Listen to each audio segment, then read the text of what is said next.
Shalom, meus amados e queridos irmãos, eu sou Eric Carvalho, aqui desse seminário Querigma, o Seminário Continental Querigma. Você que ainda não se inscreveu no nosso canal no YouTube, não está nos seguindo no Instagram, siga. Esse canal ainda é novo, a conta no Instagram também é recente, né? Nós estamos começando as nossas videoaulas e o nosso curso recentemente. Nós vamos postar para vocês várias videoaulas do ensino teológico, da Bíblia Sagrada, para fortalecer você no conhecimento das Escrituras Sagradas, para você aprender, falar com propriedade, conhecer a Bíblia Sagrada, falar com conhecimento de causa, de ensino bíblico, porque a teologia significa teo, Deus, logia, estudo sobre Deus, estudo sobre as coisas sobre Deus. E é isso que nós vamos tratar hoje. Nós vamos falar sobre a bibliologia. Nós já falamos sobre cristologia, soteriologia e vamos falar sobre bibliologia. Talvez você me pergunta, Eric, para que eu preciso estudar teologia? Eu já li a Bíblia. A Bíblia para mim já é suficiente. Teologia é coisa inventada pelos homens, para com isso. Tem muita gente que fala isso, né? E muito mais cristãos do que você imagina. Não, teologia é para o homem pôr doutrina própria, pessoal nas pessoas. O que a Bíblia fala, está falado. Essa é a minha teologia. Eu leio a Bíblia, eu pronto, acabou e já sei. Bom, se você quer ser assim, é uma escolha sua. Mas apóstolo Paulo, ele era um homem capacitado. Ele tinha dupla nacionalidade, ele era cidadão romano, ele era judeu, ele era fariseu de fariseu, alto oficial da época em Israel. Tanto é que ele perseguia os cristãos, açoitava, oficial romano, oficial também por ser judeu de judeu, fariseu de fariseu. O apóstolo Paulo tinha assentado aos pés de Gamaliel um conhecimento grande e foi usado para escrever praticamente todo o Novo Testamento. Acho que você não sabe, mas o apóstolo Paulo escreveu praticamente todo o Novo Testamento, né? Pedro, um homem usado por Deus, aquele homem cheio de fé, aquele homem audaz, aquela garra e vai, foi muito usado por Deus. Num discurso pregou e ganhou 3.000 almas. Porém, Paulo escreveu 2 cartas, 1ª e 2ª Pedro. Nem o Evangelho de Pedro foi colocado na Bíblia Sagrada, cânon sagrado, que eu vou falar com vocês daqui a pouco. Mas Paulo, além das suas 12 epístolas, as igrejas, Romanos, Coríntios, Efésios, Gálatas, Tessalônica, Filipenses, Filemon, Timóteo, né? E por aí vai. Praticamente os evangelhos foram narrados por discípulos dele, que ele ensinou a Lucas. Tanto é que ele falou, ó excelente, quando Lucas iniciou, ó excelentíssimo Teófilo, acerca dos fatos que nos foram apresentados, também me compete narrar sobre esses acontecimentos. Lucas era discípulo de Paulo, narrou o evangelho de Lucas. Marcos também foi um discípulo de Paulo. Marcos é aquele que saiu correndo, né? Quando fala, olha esse discípulo que está andando nu aí, desesperado, e logo depois Paulo até brigou com Barrabás na época por causa dele, né? Não queremos esse Marcos aqui não. Mas passado pouco tempo, Barrabás falou, olha Paulo, vamos chamar Marcos para nos ajudar na obra, porque Marcos tem sido muito útil para mim. Foi usado por Cristo, escreveu o evangelho de Marcos e Lucas. Então 2 evangelhos praticamente foram inspirados por Paulo. Fora o livro de Atos dos Apóstolos, fora as cartas, aliás, as epístolas, e o livro de Hebreus, que muita gente atribui a Paulo a autoria. Eu acredito que pode ter sido Paulo, sim. Tamanho a sua inspiração, tamanho o seu conhecimento. Mas enfim, falando um pouco de bibliologia, eu queria ler um texto que está em 2 Timóteo, um discípulo de Paulo, que se tornou pastor, que diz, 2 Timóteo 3,16: toda a escritura divinamente inspirada é, e proveitosa para ensinar, para redarguir, para corrigir, para instruir em justiça, para que o homem de Deus seja perfeito e perfeitamente instruído para toda a boa obra. Bom, Timóteo aqui está falando que toda a Escritura, primeiro nós temos que saber o que é a Escritura Sagrada. A Escritura Sagrada é o mesmo que a Bíblia que nós temos hoje? A Escritura é o mesmo que a Torá? A Escritura é o mesmo que o Pentateuco, a Tanakh, a Bíblia Talmud, a Bíblia Peshita? Se você for judeu, você vai saber o que é a Bíblia Peshita. É aquela Bíblia, aquele livro perfeito que continha as verdadeiras falas de Deus aos profetas do Antigo Testamento, né? Enfim, você que não gosta de teologia, fala, eu não preciso de teologia. Se alguém te perguntar, por que a sua Bíblia começa com Gênesis? Por que está escrito o livro de Gênesis? Lá, Deuteronômios. Por que no Novo Testamento não foi colocado o Evangelho segundo Filipe? Por que essa Bíblia que nós temos aqui, olha, a Bíblia católica tem, né? Tem os livros deuterocanônicos, que significa depois canonizados, tem Macabeus, tem o livro de Baruque, tem o Evangelho segundo Filipe, né? Vários evangelhos foram escritos, porque muitas pessoas quiseram narrar a história de Jesus, mas nem todos puderam. Como é que você me explica isso? E se algum ateu te passa a te perguntar isso, ou alguma pessoa de alguma seita, mas não, mas eu não acredito nessa Bíblia não. Que prova que você me dá que realmente a Bíblia foi inspirada por Deus? Não foi um homem que escreveu, né? Porque há quem diga que depois do período do exílio babilônico, o livro de Daniel, que foi o último livro escrito, 737 a.C., tem muita gente que fala que os pergaminhos se perderam. Os escritos sagrados, aliás, se perderam. Como é que você me diz que todos aqueles escritos sagrados do Antigo Testamento permaneceram? O povo de Israel foi escravizado, foi saqueado, perderam tudo, tiveram suas tendas queimadas, e os pergaminhos? Como é que eles sobreviveram? Então, você que quer ser tão somente um cristão e pregar a palavra na sua igreja, tudo bem, você pode se contentar com a Bíblia. Mas se você não estudar homilética, para você ter a arte de pregar um sermão, de elaborar um texto, de falar, dominar a língua portuguesa, a hermenêutica, né? Agora, se alguém combater a sua fé, ensine, persiste a ler, como é que você vai redarguir aquela pessoa? Então a teologia ela vem para isso, para ensinar aquilo que uma pessoa comum não consegue entender na Bíblia. Para isso vem a teologia. Pois bem, dentro do que eu me propus a falar hoje, que é a bibliologia, vamos entender primeiro o surgimento da palavra Bíblia. Da onde veio o termo Bíblia? Bom, Bíblia é um termo vem de uma vertente latina, que essa vertente latina, por sua vez, tem uma origem pretérita grega, que significa biblos, que é conjunto de livros. Uma biblioteca. O que tem numa biblioteca? Vários livros. Antigamente, a Bíblia, nós não tínhamos esse papel que nós temos hoje. Não era dividido em capítulos, não era dividido em versículos. Nós tínhamos papiros, que naquela época eram uma espécie de material grosso, que era quase da grossura de um braço, e tinha aproximadamente 2,5 metros a 5 metros de altura. Era um papiro, era comprido. Para você pegar o papiro, você tinha que enrolar ele numa vara comprida e desenrolar, para você ler aquele papiro, para você verificar aquela escritura, né? E depois tinha os pergaminhos. Os pergaminhos eram feitos de pele de ovelha, pele de carneiro, pele de animal. Ele era mais fino, ele era mais fácil de ser manuseado, né?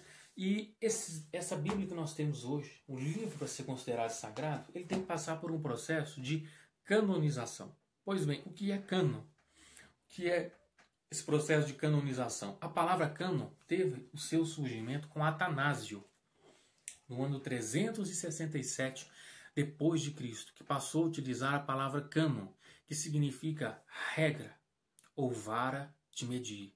Que nos quer dizer o quê? Que a Bíblia que nós temos hoje, os escritos que nós temos hoje, para serem considerados sagrados, eles precisaram passar por todo um conjunto de regimentos, regras, aferições, avaliações, para que aquele livro seja de fato considerado um livro divino, como Timóteo falou, toda a escritura divinamente inspirada. Para que ele seja considerado um livro divino, ele tem que passar por essa regra. E o que essa regra avalia? Nós temos princípios ontológicos, princípios arqueológicos, princípios históricos, para você identificar que aquele livro é um livro sagrado. Entre outros, esses são os principais. Para aquele livro, olha, surgiu um escrito, né? Vamos colocar na Bíblia. Será que esse escrito de fato ele é sagrado? Primeiro, aquele escrito que surgiu, ele não pode divergir do Pentateuco. Nós temos que, até hoje, Pentateuco também chamado de Torá, alguns judeus eles consideram apenas o Pentateuco como uma escritura que realmente Deus falou e o homem redigiu, né? Há aqueles que consideram todo o Velho Testamento, a Tanakh, como divinamente inspirada. Tem aqueles que não consideram o Novo Testamento como divinamente inspirado, né? Que são os livros que contam a história de Jesus, quando o Verbo veio de fato à Terra. Então, um livro, uma profecia, para ele ser considerado ali, esse livro foi Deus que falou com os homens. Ele não pode divergir do que a Torá diz, do que o Pentateuco diz, tem que seguir uma ordem, né? Coesa, coerente, tem que seguir uma ordem cronológica dos fatos que aconteceram. Não pode ser completamente desconexo. Falar de algo que aconteceu, mas contar uma história, por exemplo, falando que sobre um fato que aconteceu na época de Josué e logo em seguida menciona Moisés. Aí já fere um pouquinho a ordem cronológica, porque Josué foi o sucessor de Moisés. Tem todo um critério de ancestralidade, verificar de quem que aquela pessoa era filho. Ele descende da raiz de Jessé, de algum escritor, de algum profeta do Antigo Testamento, para verificar se de fato aquele livro tem uma sacralidade. E o que é essa sacralidade para os judeus? Que advém do termo Hadees Kitbe, escrito segundo o ritual sagrado do templo, que é o ritual sagrado do templo, aquilo que é sagrado para os judeus. Assim a gente compreende que determinado livro ele é ou não considerado sagrado. Aquele livro passou por todo aquele critério.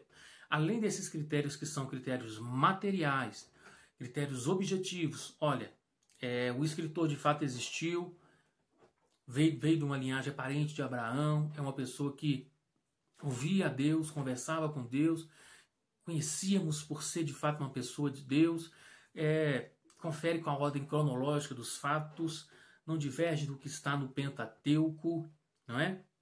Segue corretamente. Esse é o critério objetivo, o critério material. E em seguida vem a análise subjetiva. Porque a Bíblia, se ela é sagrada, aquilo que é sacro, o sagrado está ligado ao quê? Aquilo que não vem do que é matéria. Se é sagrado, é algo que transcende a matéria, é algo transcendental, metafísico. Então, obviamente, ele produz algo no nosso interior, uma mudança de vida, uma mudança de conduta. Quando eu leio esse livro, ele produz algo de novo em mim, ele me traz algo de bom, ele me edifica. Porque tem livro que você lê, nossa, parece uma história, que legal. No final não te acrescenta em nada. Agora tem um livro que você se alimenta. Você lê, você sai mais forte, você aprende, você fica edificado, você fica feliz, ou ele te gera quebrantamento, arrependimento, né? Isso prova que o quê? Aquele livro é inspirado, que foi Deus que inspirou, porque só Deus pode conhecer o ser humano, só Deus pode tocar no seu interior, porque a palavra de Deus diz, né? Em Hebreus, que a sua palavra ela é mais profunda, aliás, é tão profunda que ela discerne entre juntas e medulas, alma e espírito, e mais cortante que uma espada afiada de 2 gumes. Então só a palavra de Deus pode produzir a mudança na vida de um pecador. E quantos testemunhos nós vemos de homens que se converteram em presídios lendo a Bíblia. Nós temos aqui no Brasil um jornalista muito famoso, Marcelo Rezende, que disse que se converteu lendo a Bíblia Sagrada. Que ele produziu nele uma mudança de vida, um arrependimento pelos erros que ele cometeu, e ele encontrou com Deus. E aquele homem logo em seguida morreu. Eu acredito que ele teve um encontro com Jesus Cristo. Porque a Bíblia Sagrada é o próprio Verbo que desceu do céu. É a palavra de Deus. Eu não acredito que ela contém a palavra de Deus. Mas Eric, como é que você me prova isso? Tem texto que fala que Paulo diz, eu, Paulo, digo, eu, Técio, escrevi essa carta, eu, Paulo, assinei com meu próprio punho, conta de algumas guerras que antecederam o Novo Testamento, ela conta um pouquinho da história, mas o contexto, ele traz uma inspiração. O contexto, ele é verídico, ele é real, ele é cronológico, ele é ontológico. O que estuda a ontologia? Que é a natureza do que se realmente é, do próprio ser aquilo que é. Estuda o que hoje, para quem é operador do direito, a verdade real, né? É a ontologia. A gente vê também, inclusive, nas matérias de hermenêutica. Então, a gente pôde ver um pouquinho sobre esses princípios que comprovam que a Bíblia é, de fato, a palavra de Deus. Né? Tiveram vários outros requisitos. Para contar para vocês um pouquinho dos livros deuterocanômicos. Olha só que interessante. São aqueles livros que não foram considerados pela Bíblia protestante divinamente inspirados. Né? Igual Macabeus fala que Judas Matatias uma vez escondeu as escrituras para que Antíoco Epifanes não a destruísse, não destruísse a Bíblia Sagrada. Para alguns teólogos como Conrad Smith, já dizia que o Velho Testamento, ou o Primeiro Testamento, admitia apenas a Torá como sendo sacrossanta, como sendo um livro sagrado, né? Entre outros teólogos que dizem a respeito. Joséfo, na sua carta contra Apolion, fala que haviam 22 livros. Ele menciona também Esdras, capítulo 14, e várias outras histórias. Né? O capítulo até 19 de Daniel, que fala da história da luta, da aparição de um dragão, o anjo Rafael. Então tem várias histórias interessantes que nos servem hoje de inspiração, de história, para a gente conhecer a Bíblia Sagrada. Mas, de fato, a palavra de Deus, divinamente inspirado, é a Bíblia que nós temos hoje, porque ela passou por todo um critério. Né? Temos a Septuaginta, que foi aquela reunião de 72 judeus e eruditos de toda a época que traduziram a Bíblia para o grego. E entre essa tradução pegaram todos os escritos antigos do Deus de Israel, dos judeus, e traduziram tudo. Né? E foi traduzido aqueles livros considerados divinamente inspirados. Há quem diga que foi traduzido também livros pseudoepígrafos, né, escritos por tendo seus escritores desconhecidos, mas esses livros depois no Novo Testamento, no Concílio de Jerusalém, no ano 400 depois de Cristo, foram descartados aqueles livros pseudoepígrafos, né, ocultos. Seu escritor era oculto, você não conhece, né? Mas aquele livro de fato que o seu escritor ele era conhecido, sabia-se da sua existência, da sua fé, que encontrou Cristo, o próprio Verbo, o Logos que desceu do céu, esse foi divinamente canonizado, considerado inspirado. Então, gente, é o que eu queria falar com vocês hoje, bibliologia. Toda escritura é divinamente inspirada por Deus. Não creia se o inimigo falar com você que a Bíblia não é a palavra de Deus, que a Bíblia é um livro inventado. Não é. Porque tem princípios arqueológicos aqui. Por exemplo, você estudar lá em Israel, eles já encontraram os destroços da arca, uma arca enorme, grande, conforme se mostra a Bíblia em Gênesis, quando fala da história de Noé. Foi encontrado no Mar Vermelho também destroços de egípcios que morreram afogados quando Moisés abriu o Mar Vermelho, e tantos outros, né? Pergaminhos do livro de Isaías, pergaminhos escritos de várias espécies foram encontrados e verificou-se de fato. E Jesus Cristo mudou a história em antes e depois dele. Né? Até a história do homem comprova que Cristo existiu. E se Cristo existiu, meu amigo, ele comprova que todo o Velho Testamento também existiu. Porque o Velho Testamento é que testifica que Jesus viria ao mundo. Está certo? Então, o inimigo ele quer confundir você com dúvidas, incredulidades. Mas a Bíblia, sim, ela é verdadeira, ela é fidedigna e divinamente inspirada por Deus. Um forte abraço. Curta, inscreva no nosso canal, siga no Instagram e vamos ter mais fé e confiança na Bíblia, porque ela é a palavra de Deus. Deus abençoe você.